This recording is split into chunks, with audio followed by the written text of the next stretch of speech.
FSS Turkey की one of the biggest archaeological site है and ये एक एंशंट रोमन सिटी बताया जाता है। लेकिन यहाँ पे कौन कौन सी कौमें हुकूमत करके जा चुकी हैं, इसको किसने बनाया था और इसकी डिस्ट्रक्शन कैसे हुई, ये सारी चीज़ें हम इस वीडियो में डिस्कस करेंगे।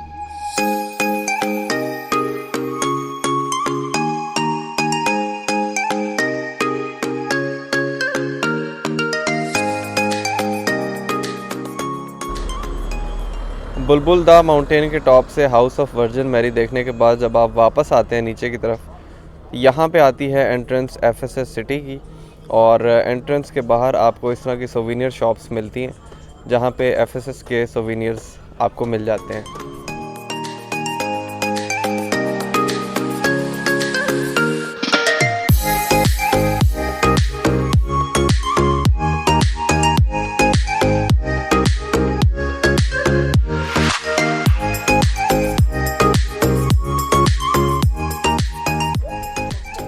तो ये इनका बड़े वाला एम्फी थिएटर नहीं है, ये छोटा थिएटर है जहाँ पे कोई म्यूज़िक कॉन्सर्ट्स वगैरह या कोई ड्रामा परफॉर्मेंसेस हुआ करती थी यहाँ पे।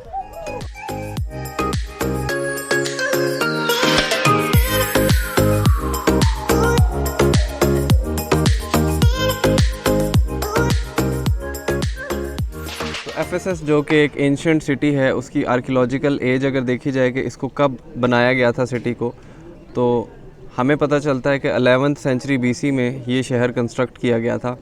अब ये शहर किसने बनाया था, इसमें दो ओपिनियंस आते हैं।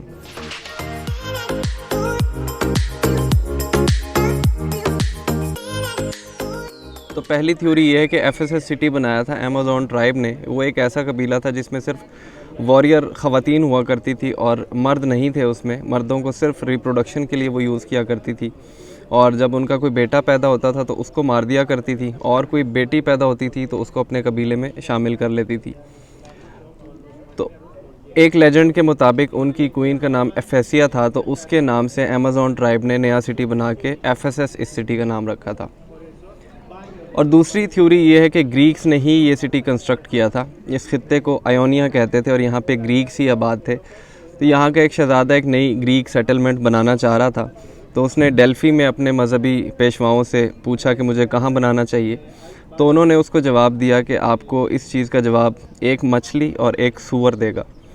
तो जंगल में एक दफ़ा वो ऐसे फ़िश फ्राई कर रहा था खुले बर्तन में आग के ऊपर, तो वो मछली उछल के गिरी और झाड़ियों में गिरी, जिसकी वजह से उन झाड़ियों में आग लग गई। और जब आग लगी तो उस झाड़ी में से एक सूअर निकल के भागा, और इस वाक़ये से उसको ये बात याद आई कि ये निशानी मुझे बताई गई थी। तो एक लेजेंड के मुताबिक उसने उसी झाड़ियों वाली जगह पे एक नया सिटी कंस्ट्रक्ट किया जिसका नाम उसने एफएसएस रखा।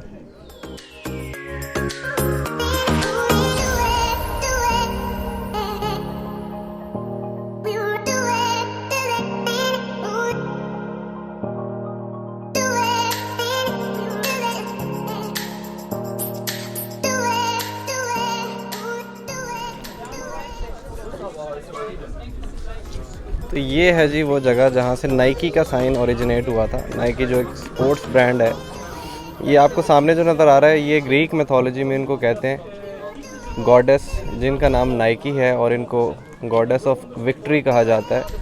तो यहाँ से ये नाइकी का जो लोगो है ऐसे, यहाँ से ओरिजिनेट हुआ है इस कॉन्सेप्ट से।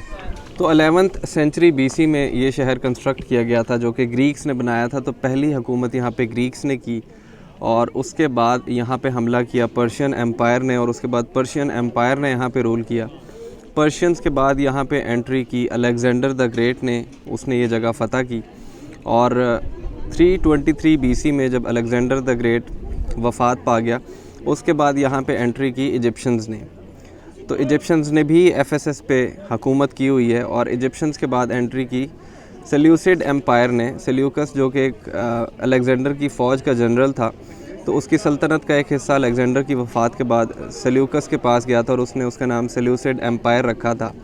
तो उन्होंने यहाँ पे हुकूमत की, और उसके बाद इवेंचुअली यहाँ पे रोमन्स आए, जिन्होंने अपने दौर में काफ़ी इसके सिटी के ग्लैमर में इजाफ़ा किया। यहाँ पे ओपन एयर एम्फी थिएटर बनाया, उसके अलावा लाइब्रेरी ऑफ सेल्सस बनाई, और बेशुमार चीज़ें आपको रोमन रूइंस यहाँ पे सबसे ज़्यादा देखने को मिलेंगे। रोमन्स के बाद कुछ अरसे के लिए यहाँ पे गॉथ्स आए, गॉथ्स कौन लोग हैं? एक ऐसा खाना बदोश कबीला है जो कि जर्मनी से एक्चुअल में ताल्लुक़ रखते हैं वो लोग। और गॉथ्स वो लोग हैं जिन्होंने रोमन एम्पायर की डोमिनेंस दुनिया से ख़त्म करने में एक बहुत बड़ा रोल प्ले किया। तो कुछ अरसे के लिए गॉथ्स ने हुकूमत की इस जगह पे, एंड देन अगेन यहाँ पे रोमन्स आ गए थे। एंड रोमन्स के बाद एक बहुत लंबे अरसे के बाद यहाँ पे ऑटोमन्स आए इवेंचुअली, लेकिन तब तक इस सिटी का मेजर हिस्सा डिस्ट्रॉय हो चुका था। तो ऑटोमन्स के दौर में ये क्योंकि ज़्यादातर सिटी अबेंडन हो चुका था तो उसको कम्प्लीटली अबेंडन कर दिया गया और इसको एक आर्कियोलॉजिकल साइट में कन्वर्ट किया गया, जहाँ पे सिर्फ टूरिस्ट आया करते थे विज़िट के लिए। एंड वो सिलसिला आज तक कायम है। अब तो शायद one of the biggest archaeological sites Turkey की एफएसएस है और ये एक यूनेस्को की वर्ल्ड हेरिटेज साइट भी है। तो रोमन्स ने अपने टाइम पे यहाँ पे एक बहुत बड़ी और आलीशान बिल्डिंग बनाई थी जो कि एक लाइब्रेरी थी, और वो उस वक्त की दुनिया की तीसरी बड़ी लाइब्रेरी हुआ करती थी, और उस लाइब्रेरी का नाम था लाइब्रेरी ऑफ सेल्सियस।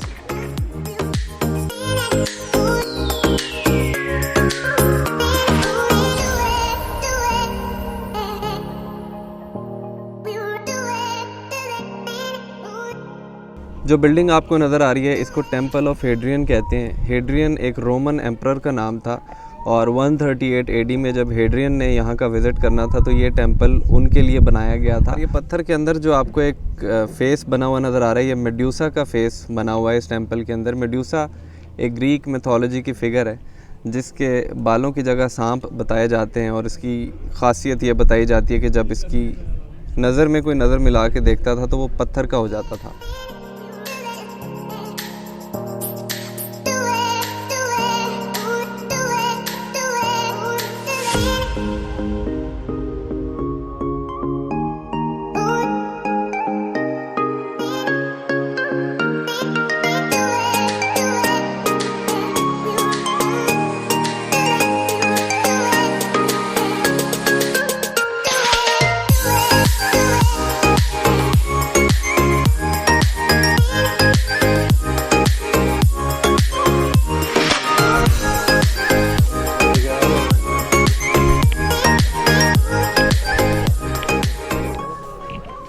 फिर ये जो ओपन एयर एम्फी थिएटर आपको नज़र आ रहा है ये भी यहाँ रोमन्स ने बनाया था, और इसमें करीब 25,000 लोगों के बैठने की कैपेसिटी है। इस एम्फी थिएटर को यूज़ किया जाता था ग्लैडिएटर फाइट्स के लिए, या फिर कोई पब्लिक गैदरिंग्स मैस लेवल पे जब करनी होती थी तो उसके लिए इस एम्फी थिएटर को यूज़ किया जाता था। एक और इंटरेस्टिंग चीज़ कि आपको अगर किसी पुराने सिटी की, ख़ास तौर पे रोमन सिटी की पॉपुलेशन का एक अंदाज़ा लगाना हो तो उसके लिए एक फार्मूला होता है कि उस रोमन सिटी में जो एम्फी थिएटर होता है उसमें जितने लोगों के बैठने की कैपेसिटी होती है, आप उसको 4 टाइम्स अगर 4 से मल्टीप्लाई कर दें तो उतनी पॉपुलेशन करीब करीब आपको मिलेगी।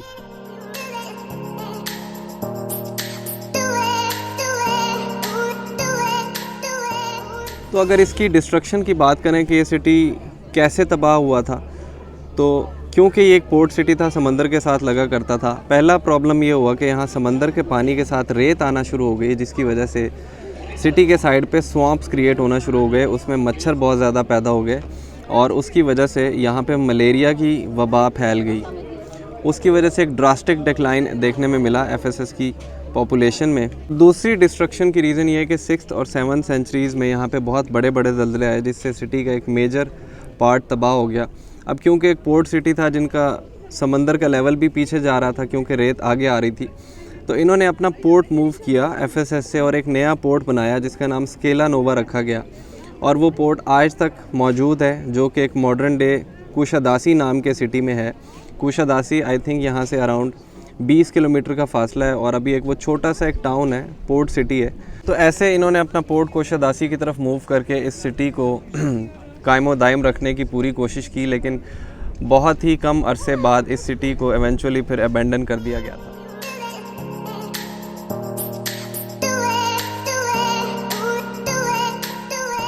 तो 6th सेंचुरी बीसी में यहाँ पे एक टेम्पल ऑफ आर्टेमिस बनाया गया था।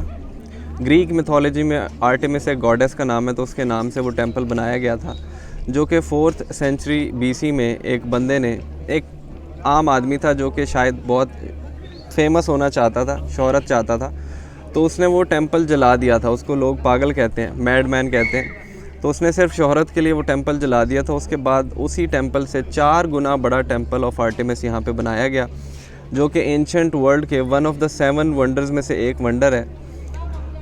कुछ सदियों के बाद ज़ल्ज़लों की वजह से और मज़ीद हमलों की वजह से वो टेंपल भी डिस्ट्रॉय हो गया। उसके बहुत कम रिमेन्स आपको देखने को मिलते हैं। एफएसएस से करीब ही एक सिटी है, अराउंड 1 या 2 किलोमीटर के डिस्टेंस पे, सेल्जुक उसका नाम है। उसके अंदर टेंपल ऑफ आर्टेमिस के रिमेन्स हैं और वो जगह है बेसिकली एक कॉलम ही खड़ा है और कुछ वहाँ पे पत्थर पड़े हैं। तो बहुत कम रिमेन्स उस टेंपल ऑफ आर्टेमिस के रह गए हैं। तो इसी रोमन सिटी एफएसएस के पास ही पहाड़ों के अंदर एक गार है जिसको असहाबे कहफ का गार बताया जाता है। क्लेम किया जाता है कि ये वो असहाबे कहफ वाला गार है जहाँ पे वो 7 नेक नौजवान आके छुपे थे और अल्लाह ताला ने उनको 309 साल के लिए गहरी नींद सुला दिया था। लेकिन काफ़ी अरसे से वो रेनोवेशन के लिए बंद है, अदरवाइज़ वो भी मैं आपको अभी दिखा देता।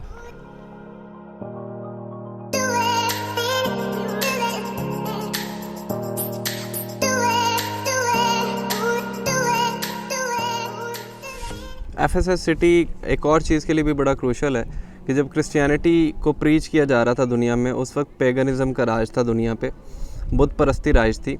तो सेंट जॉन, हज़रत याहिया अलैहिस्सलाम और सेंट पॉल हिजरत करके जेरूशलम से एफएसएस वाली साइड पे आए थे और उन्होंने काफ़ी प्रीच किया था क्रिश्चियनिटी को। And FSS one of the earliest cities था जिसमें क्रिश्चियनिटी अर्ली डेज़ में फैली। और हज़रत मरियम अलैहिस्सलाम का घर भी यहाँ पे बताया जाता है। इस सिटी के ऊपर जो पहाड़ है बुलबुल दा, उसके टॉप पे हज़रत मरियम अलैहिस्सलाम का एक घर है।